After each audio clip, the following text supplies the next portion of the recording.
Have you ever stopped to ask yourself who is behind your eyes, quietly observing the world around you? Who is it that feels your emotions, thinks your thoughts, and makes decisions every day? You might immediately think, it's me, of course. But what if that me is just an illusion? What if the sense of I or me that you carry with you every day is not as real as you think? This is the central question that Buddhism invites us to explore through the concept of no-self, or Anatta. In Buddhist philosophy, no-self teaches us that the self is not a permanent, fixed entity. Rather, it is an ever-changing process made up of thoughts, feelings, sensations, and experiences that arise and pass away. The Buddha taught that our sense of I is like a movie we watch and believe in, even though we know it's not real. We feel like we are the ones making decisions, but the truth is much deeper. Life is unfolding on its own without a permanent self controlling it. Why does this matter to you? In today's world, we are constantly chasing after an image of ourselves, trying to prove our worth and striving for goals that we believe will bring us happiness. But despite all our efforts, we often feel unfulfilled, overwhelmed, and disconnected from the peace we seek. What if letting go of the constant need to define yourself could bring true freedom? What if peace isn't something to chase, but something to recognize in the present moment? Understanding the concept of no-self is the key to unlocking that peace. When we understand that the self is not a fixed entity, we can let go of the need to protect, prove, and defend our identity. This brings a sense of freedom, lightness, and clarity. You no longer need to control or cling to anything because you begin to see that life simply unfolds as it is, without the pressure of an ego to manage it. This understanding can transform how you move through the world, helping you to experience more joy, less stress, and deeper connection. You can live in the moment, unburdened by the weight of who you think you should be or what you need to achieve. This is why the teaching of no-self is so important, especially today. In a world where we are constantly bombarded with expectations and comparisons, no-self offers a way out of the cycle of striving and suffering. It invites you to rest in the present moment and embrace life as it is, not as you think it should be. At Son.Mindfulness, we are deeply committed to exploring these teachings and helping you apply them in your daily life. Our channel offers valuable insights on mindfulness, self-awareness, and personal growth through the lens of Buddhist philosophy. We hope to provide you with practical tools to live more freely, peacefully, and authentically. If you found value in today's discussion, we'd love for you to join our growing community. By subscribing to Son.Mindfulness, you'll get regular updates on videos that dive deeper into topics like no-self, mindfulness practices, and how to live with greater clarity and peace. Don't forget to hit the subscribe button and share your thoughts in the comments section. We appreciate your support and look forward to exploring more transformative ideas with you. Let's continue on this journey toward inner peace together. May you always be healthy, peaceful, happy, and filled with good fortune.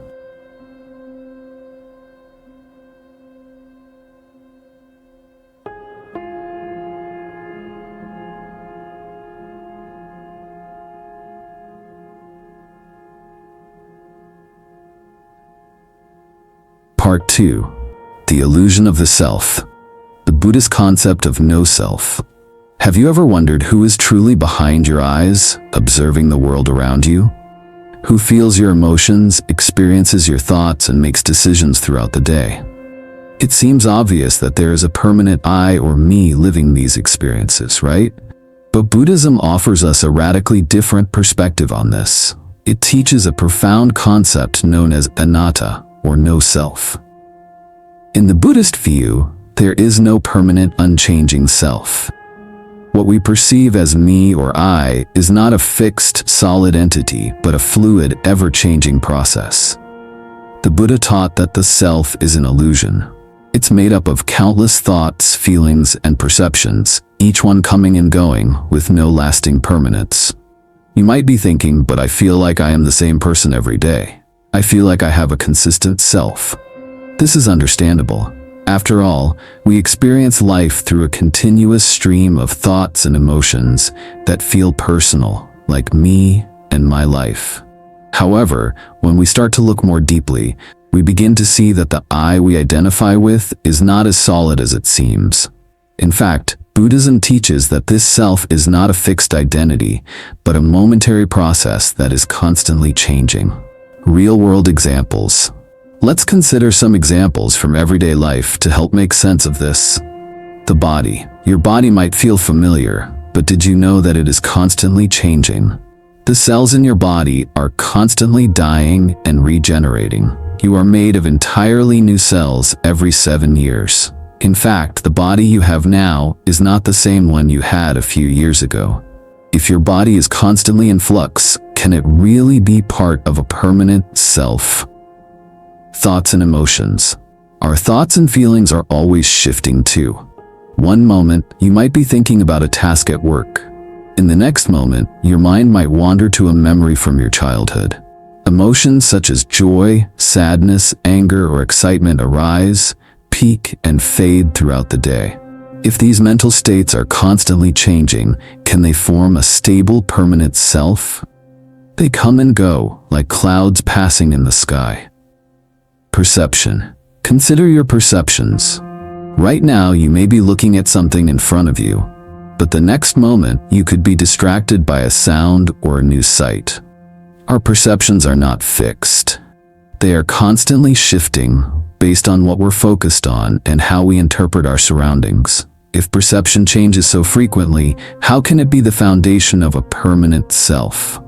Buddhism teaches that everything we rely on to create our sense of self, the body, our thoughts, our emotions, and our perceptions, is in a constant state of change. Yet, we continue to cling to the idea that there is a permanent I or self. But when we look more closely, we see that this self is just an illusion, the subtle sense of I. Now, even after understanding the concept of no self, you might still feel that subtle, persistent sense of I. You might still have the feeling that you are the one behind your eyes, observing and interacting with the world. This feeling is deeply ingrained in our everyday experience. It's so natural and familiar that it can be hard to shake, even after we learn about the concept of no self. The Buddha understood this well. He did not deny the experience of I. Instead, he invited us to look at it more deeply and see it for what it truly is. There's a famous story about a wise monk named Kamaka. Kamaka was deeply enlightened and understood the impermanent nature of everything. Yet, even though he knew that there is no permanent self, he still felt a subtle sense of I lingering within him. When asked about his experience, he replied, "Even though I do not take any of these as self, there is still a subtle feeling. I am, like the scent left behind by a flower. You can't see it, but it lingers." Kamaka's insight is crucial. He didn't try to destroy the experience of I. He simply recognized it as a subtle trace, something that exists but isn't permanent or fixed. For him, this I was like the fragrance of a flower that remains long after the flower has gone. It was there, but it wasn't something to cling to. This is important for us too. We all experience that subtle I, that sense of being someone. But as the Buddha taught, it is not something to fixate on or attach to. Instead, it's something to notice and observe. We can see that the sense of I is a fleeting experience, not a permanent essence. As we've explored, the self we cling to is not as fixed as we often believe. It is a fleeting, ever-changing process. Yet the sense of I persists just as Kamaka experienced. But what can we do with this understanding? In the next section, we will dive into the 5 aggregates: the body, feelings, perceptions, mental formations, and consciousness. These elements come together to form our sense of self, but ultimately show us that there is no permanent self at the core. Let's dive deeper into this in part 3, the 5 aggregates.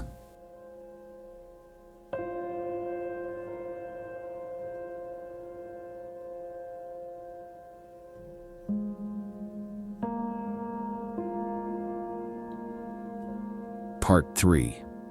The Five Aggregates explanation of the Five Aggregates. The Buddha taught that what we experience as self is not one solid permanent entity, but a collection of ever-changing processes. These processes are known as the Five Aggregates. They are the elements that make up our experience, yet none of them is permanent or fixed. These five aggregates are: 1. Form, the body. This includes everything physical, our body, our senses, and the external world. It is what we can see, touch, and feel. The body is not a permanent fixture. It is constantly changing, growing, aging, and eventually decaying. 2. Feeling. This refers to the emotional tones that arise in response to experiences. Feelings can be pleasant, unpleasant, or neutral. They come and go depending on the situation, but they are never fixed or stable. 3. Perception. Perception is our ability to recognize and interpret sensory information. It's how we identify things around us, whether it's seeing a tree or hearing a sound. Perception is also ever-changing because our mind continuously interprets and reinterprets the world in new ways. 4. Mental formations. This refers to our thoughts, desires, intentions, and mental habits. It includes everything from the judgments we make to the emotional patterns we experience. These are the most complex aggregates, and they are also constantly shifting. What you think today may be completely different tomorrow. 5. Consciousness. Consciousness is the awareness of experience. It is the knowing part of experience, the awareness that arises when we see, hear, taste, or touch. Just like the other aggregates, consciousness is not a fixed self. It is simply the process of awareness, constantly arising and passing away. Each of these five aggregates contributes to the experience we call self. But the key is that none of these aggregates is permanent. They are all processes, constantly changing and interdependent. Illustration through simple experience.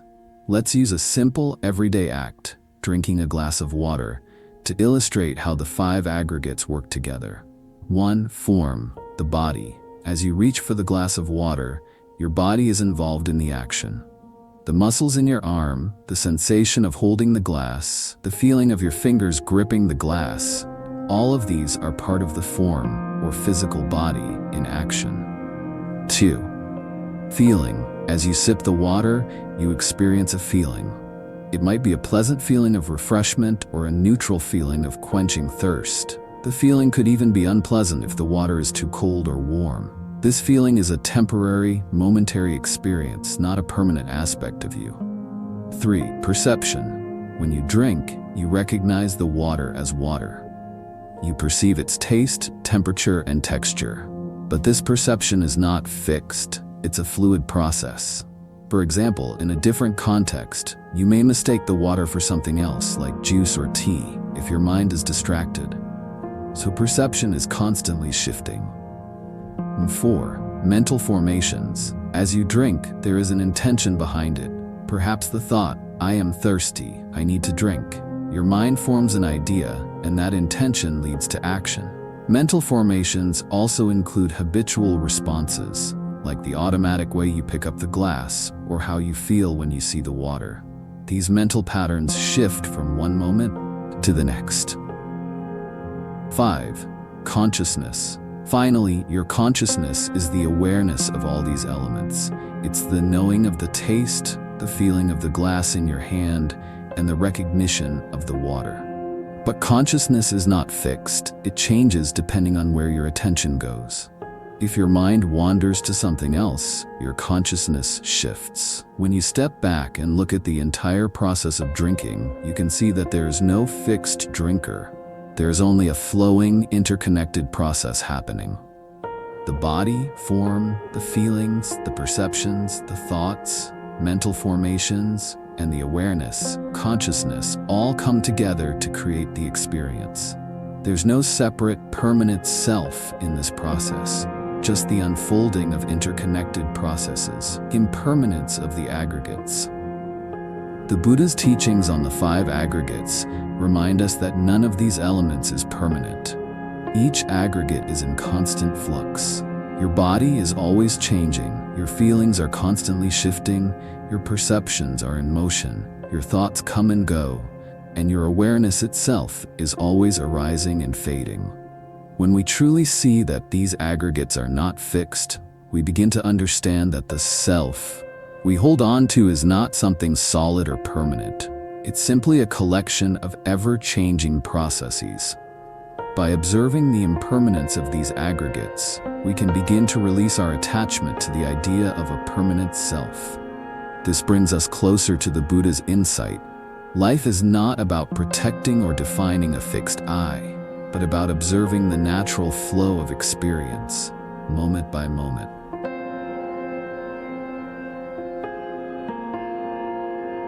Part 4. Living without a self. Living freely without a fixed self. Imagine waking up each day without the pressure of having to be someone. What if you didn't have to constantly prove your worth or defend your identity? This is the freedom that comes with understanding the concept of no self. When we realize that there is no fixed, unchanging I, we can begin to let go of the need to maintain a rigid identity or ego. Understanding no self doesn't mean we erase the feeling of presence or experience life as if we don't exist. We still experience life fully, our thoughts, feelings, and actions. But when we see that the self is not permanent, we no longer need to hold on to it tightly. We are free to simply be in the moment, without the weight of an ego constantly trying to control or define us. This insight invites us to live more fluidly, without the burden of protecting a self-image. Rather than identifying with fixed ideas of who we are, we begin to experience life in a more relaxed, natural way. We become more open to change, more adaptable, and less attached to the idea that we must always be someone. Real-life examples. To truly understand the freedom of living without a fixed self, let's think about a few real-life examples. Consider the experience of being deeply immersed in a hobby or activity. Maybe you've been so engrossed in reading a book, painting, or hiking that you completely lose track of time. In those moments, you aren't thinking about who you are or what your identity is. You are simply engaged in the activity, absorbed in the present moment. There's no concern about how you're being perceived, no pressure to live up to any self-image. You are simply being, and in that state, there's a sense of freedom, of effortless living. Another example might be during a conversation with a close friend. When you're deeply connected with someone, you're not worried about presenting a certain version of yourself. You're not thinking, what will they think of me, or how should I respond? You're just present, listening, and engaging with the other person without any self-consciousness. In those moments, life flows naturally, without the need for a fixed self to manage the interaction. This is the freedom that comes from letting go of the idea that you need to be someone. At all times, enjoying life without attachment. When we stop clinging to the concept of self, life becomes much more enjoyable. We are no longer tied down by the need to constantly protect, prove, or defend our identity. The act of being in the world becomes effortless. We don't need to worry about how we're perceived or whether we're measuring up to some ideal version of ourselves. Instead, we are free to experience life just as it is, moment by moment. Think about the last time you were truly present in a moment. Maybe it was sitting by the ocean, watching the sunset, or laughing with friends. In those moments, there is no self that feels separate or distinct from the experience. There's simply the experience itself, unfolding naturally, with no need for a fixed I to manage it. This is the power of living without attachment to a permanent self. When we let go of the need to be someone, we are able to experience life in a more vibrant and fluid way. There's no weight of an ego to hold us back, and we can just flow with whatever comes. This doesn't mean we become passive or detached from life.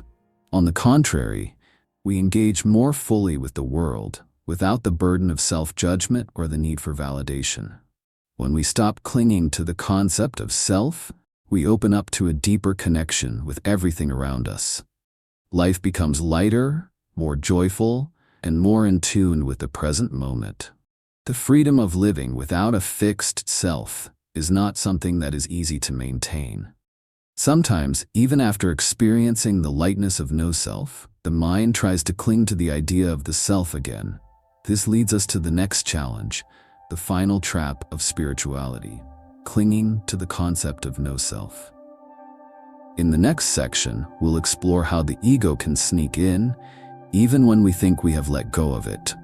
This is the final challenge on the path to true freedom, letting go of the very concept of no self itself. Let's dive into part 5, the final trap, clinging to no self.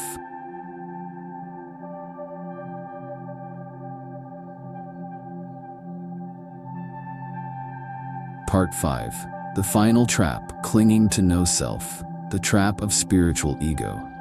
Once we begin to grasp the concept of no self, a profound shift can occur in our perception of the world. We might start to see that the self is an illusion, and that clinging to a fixed identity only leads to suffering. However, there's a subtle trap that many of us fall into as we explore spiritual wisdom, the trap of spiritual ego. Even in our pursuit of understanding no self, we might unconsciously attach our ego to the very idea of I understand no self. This happens when we begin to think, I am the one who knows the truth of no self, or I am beyond attachment. In this way, the ego subtly reasserts itself, now wearing the mask of spirituality. Instead of releasing the sense of I, we turn no self into another identity to cling to.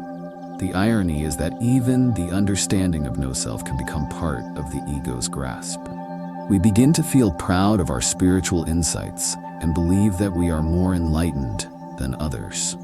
This new identity, the one who knows no self, is just as much a part of the ego as the old identity we've tried to let go of. We might find ourselves thinking, I have transcended the ordinary self, or I no longer identify with the ego, when in fact, we are still caught in the trap of self-identification.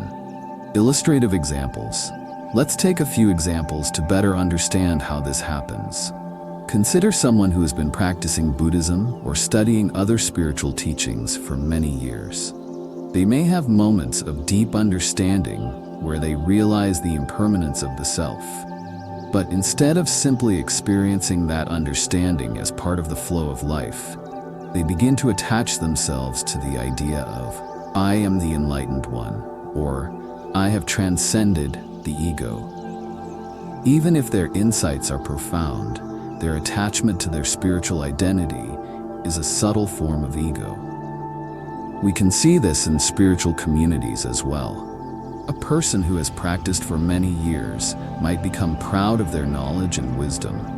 They may look down on others who are just beginning their spiritual journey, thinking, I've already mastered no self. This pride, this sense of superiority, is a direct result of the ego attaching itself to spiritual knowledge. Even if the person speaks about letting go of self, they may still be operating from a place of ego. The Buddha was acutely aware of this trap. He warned against clinging even to the wisdom of no self. The teachings themselves can become objects of attachment. A person might begin to think that their understanding of emptiness, impermanence, or no self makes them better than others, and this pride only reinforces the very sense of self they seek to transcend. The Buddha's warning. The Buddha's teachings were clear. True freedom doesn't come from holding on to a specific view or understanding, even the correct one. In fact, clinging to a view of no self can become just another form of attachment, which keeps us trapped in the cycle of suffering. The Buddha warned against clinging to any view, including the view of no self. In the Alagaddupama Sutta, the Buddha compares spiritual teachings to a raft. A raft is used to cross a river, but once you reach the other side, you don't carry the raft with you. Similarly, teachings like no self are tools to help us transcend suffering, but once we have crossed over, we must let go of the tool. Holding on to the teachings or any concept, including no self, only creates a new form of attachment. True freedom comes not from holding on to any view or philosophy, but from letting go of all views. This means letting go of the very belief that I know the truth, or I have transcended the ego. The moment we cling to this idea, we are still trapped in a subtle form of self-identification, the path to true liberation. So, how do we find true liberation? It's not by clinging to the teachings, no matter how profound they may be. True freedom comes when we let go of all attachment to views, including the view of no self. As the Buddha said, if you cling even to right views, how much more to wrong views? This means we must not only let go of attachment to a permanent self, but also let go of attachment to the idea of no self. True liberation is about living without attachment to any identity, belief, or concept. It's about experiencing life without clinging to the I or the idea of being someone. It's the freedom to be fully present without holding on to any sense of self, knowing that everything, your thoughts, your body, your identity, is part of the flow of impermanence. Now that we've explored the subtle trap of clinging to no self, let's move to the next step on our journey toward liberation. In the next section, we will discuss true liberation, what it means to be free from all attachments, including the attachment to the idea of liberation itself. Let's dive into part 6, True Liberation.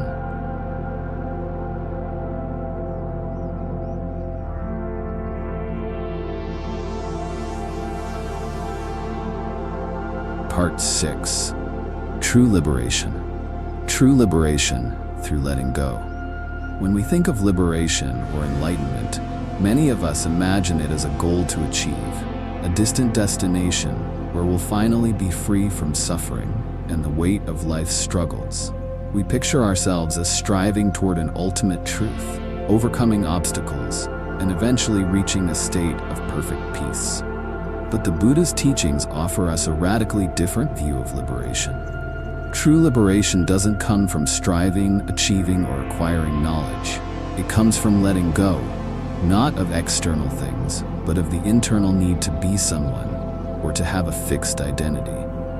This may sound counterintuitive. After all, in many areas of life, we are taught to strive, to become better, to succeed, to be recognized.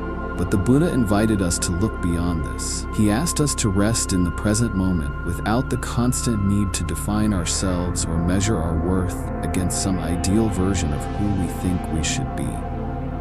The act of letting go of this self allows us to experience life as it is, without the burdens of ego, expectation, or desire for control.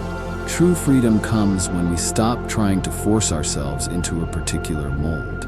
Instead of striving to become someone else or achieve some external form of success, we simply rest in the present moment, fully alive and awake to the experience unfolding right in front of us. When we let go of the need to define ourselves, we stop clinging to an identity that we think will give us peace. We begin to find peace not by achieving, but by allowing ourselves to simply be. Peace through absence of ego. The absence of ego is where true peace resides. When we stop clinging to the need to be someone, to defend our identity, or to maintain a sense of superiority, the pressure that comes with ego dissolves. The constant need to prove ourselves or to appear in a certain way falls away, and life begins to flow naturally. Without the ego's heavy hand directing us, we find ourselves more open, flexible, and responsive to life as it is. Liberation is found in this absence of ego. It's not about being passive, detached, or indifferent. On the contrary, it's about engaging with life from a place of openness and presence. Without the weight of ego and attachment, we become more attuned to the world around us. We can respond to life with greater clarity, compassion, and wisdom, without the need for a rigid, fixed identity to get in the way. In fact, the more we cling to our identity, the self we've built over the years, the more we become trapped in the cycle of suffering. Our sense of I becomes a barrier between us and the world, creating separation, judgment, and fear. But when the ego is released, There is no longer a wall between us and life. We simply are. This is the essence of true peace. Personal story or example. Imagine a person who has spent their whole life striving for success. They work tirelessly to climb the corporate ladder, to be recognized as someone important, to be seen as capable and valuable. For years, they identified with their achievements, thinking that who they were depended on how much they had accomplished. But one day, after a period of deep reflection and perhaps a personal crisis, they have a breakthrough. They realize that the pressure to succeed, to achieve, and to be someone has caused them endless anxiety. They see that, despite all their accomplishments, they still feel incomplete, constantly chasing a version of themselves that is always out of reach. At this moment, they decide to let go, not of their work or relationships, but of the constant drive to prove something about themselves. They let go of the need to define who they are by what they do, by how others see them, or by their accomplishments. They stop striving to be someone because they realize that true peace comes from simply being present, not from achieving. Over time, this shift in perspective brings freedom. This person doesn't stop being successful or effective in their work. They simply let go of the need for validation. They begin to approach their work with a lightness and ease, no longer burdened by the pressure to be someone. They find themselves enjoying life more, living with a sense of freedom and joy they never experienced before. In letting go of the need to be someone, they are free to simply be, and in that freedom, they discover true peace. The path to true liberation. True liberation doesn't require striving or achieving. It comes from the simple act of letting go. The letting go of the need to define ourselves, to protect our ego, and to constantly prove our worth. When we release the need to be someone, we find that life flows naturally, with less resistance and more joy. We are free to experience each moment fully, without the weight of an imagined self. This doesn't mean we give up on growth or development. It means we let go of the need to control and define ourselves, allowing life to unfold naturally, without clinging to any particular outcome. The Buddhist teachings show us that true peace and freedom are found in the absence of ego and the letting go of the need to achieve. In the next section, we will explore the deeper implications of liberation. What happens when the seeker, the one who is searching for freedom, disappears? Let's explore this in Part 7, when the seeker disappears.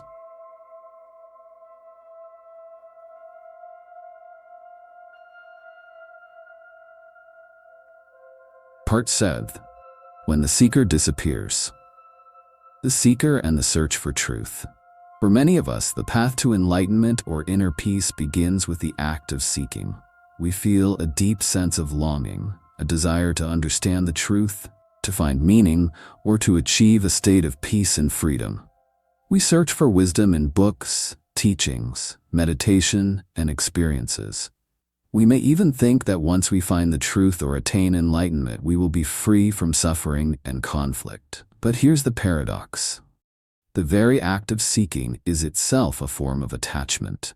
In our search for something, whether it's enlightenment, peace, or self-realization, we are still attached to the idea of self. The seeker remains part of the illusion. By continuing to grasp for something that seems just out of reach, we create a cycle of striving and effort that keeps us stuck in the belief that we are separate from the peace we seek. When we seek, we reinforce the idea that there is something we don't have and need to acquire. We chase after a future version of ourselves that is free from suffering.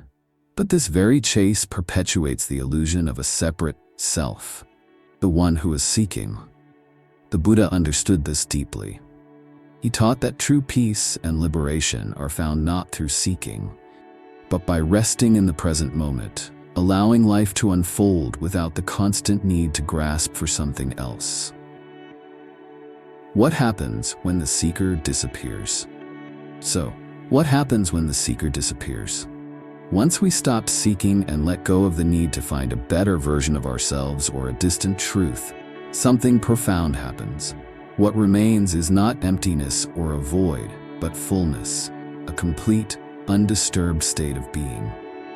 True peace is found not by striving for something, but by allowing ourselves to rest in the natural state of being, free from the need to reach for anything outside of the present moment. The key is to realize that the peace we seek is already here. It's not something we need to search for, attain, or earn. It's not hidden in the future or in some lofty goal. It's in the moment, in the space between our thoughts, in the quiet presence of simply being. When the seeker disappears, there's no longer a sense of separation between us and the world around us. We no longer feel as if we needed to become something else in order to be at peace. There's just the natural flow of life, unfolding without resistance. This is the essence of liberation. Not striving, not reaching, just being present in the moment as it is. A paradox of the path. Here's where the paradox deepens. The more we strive for enlightenment, the more we reinforce the idea of the seeker. We create a cycle of striving, of reaching for something that is always just out of reach. The path to liberation can become endless if we continue to believe that we need to achieve something in the future. We might think that we need to perfect ourselves, to achieve a state of complete peace, or to unlock the secrets of the universe. But as we strive toward these goals, we only strengthen the illusion that there is a self who is doing the seeking. True liberation comes from letting go of this cycle, the cycle of constantly striving for something more, something better. It's not about achieving a goal, but about letting go of the very idea that there is a goal to be reached. When we stop seeking, we stop reinforcing the idea of a separate self, and we allow ourselves to rest in the fullness of the present moment. We realize that peace and freedom are not something we need to find, but something we can recognize within ourselves when we let go of the need to be someone else. Personal insight or story. Consider the story of a man who spent his life searching for peace. He studied countless spiritual teachings, meditated for hours each day, and traveled the world in search of wisdom. But despite all his efforts, he still felt a sense of longing. He believed that there was something more to discover, some deeper truth that he had not yet found. One day, after years of striving, he sat down by a quiet river. For the first time, he stopped searching. He stopped trying to achieve anything and simply allowed himself to be present with the river, the sounds of nature, and the feeling of the air on his skin. In that moment, he realized that peace wasn't something he had to strive for. It was already here, in the simple act of being present. He had spent so much time searching for something in the future that he had missed the truth that was always with him. When the seeker disappeared, he experienced true peace, not because he had reached some goal or unlocked a secret, but because he had let go of the need to seek.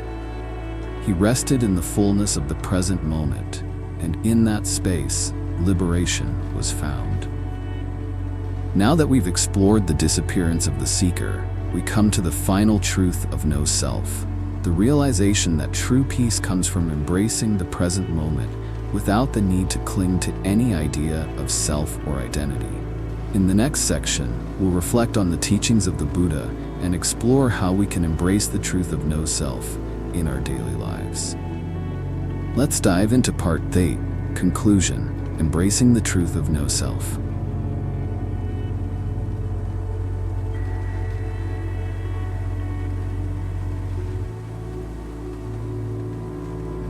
Part 8, Conclusion, Embracing the Truth of No Self.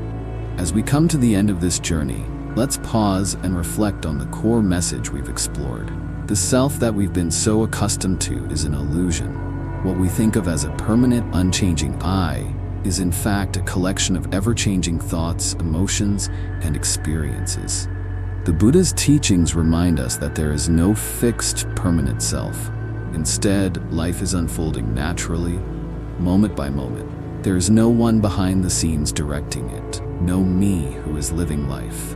Life is simply happening, and when we recognize this, true freedom arises. We are freed from the need to cling to an identity, to define ourselves, or to chase after an imagined future version of who we should be. Instead, we can simply experience life as it is, fully engaged in the present moment. So what does this mean for you? It means that the constant struggle to control your life, to prove yourself, or to uphold a certain image can finally come to an end. The need to define yourself by past experiences, future expectations, or societal labels loses its grip. You are free to just be. When we stop chasing a fixed identity and embrace the fluid, ever-changing nature of life, everything becomes lighter. The pressure we've carried for so long dissolves, and we become more open, more adaptable, and more at peace. I encourage you to take this understanding into your daily life. What would happen if you stopped trying to be someone and allowed yourself to simply be present? Imagine how much lighter your life could feel. Try letting go of the need to control or to define yourself, and see what happens. Notice how much more vibrant your experiences become when you stop clinging to an imagined version of who you should be. The truth of no self invites you to live fully in the present, without the weight of an ego to defend or an identity to uphold. As you continue on your journey, I invite you to reflect on this question. What would your life look like if you didn't feel the need to be someone anymore? How would you move through your days if you could simply rest in the natural flow of life, free from the pressure to perform or to achieve? Would you experience more peace, more joy, more connection with others? I hope that through these teachings, you begin to notice the freedom that comes when you let go of the idea of a fixed self. You are not your thoughts, your emotions, or your body. You are the awareness in which all of these arise and pass away. Embrace that awareness, and with it, you'll find true peace. Thank you for taking the time to explore this profound teaching. I hope you found these ideas valuable and inspiring. If you found something meaningful in this video, I invite you to share your thoughts in the comments below. Don't forget to subscribe to the Son.Mindfulness channel and continue following us on this journey of exploration and growth. Your support means the world to us. Wishing you health, peace, happiness, and continued growth. May you live with ease, without the weight of a fixed self, and embrace the flow of life as it unfolds. Thank you and take care. Thank you.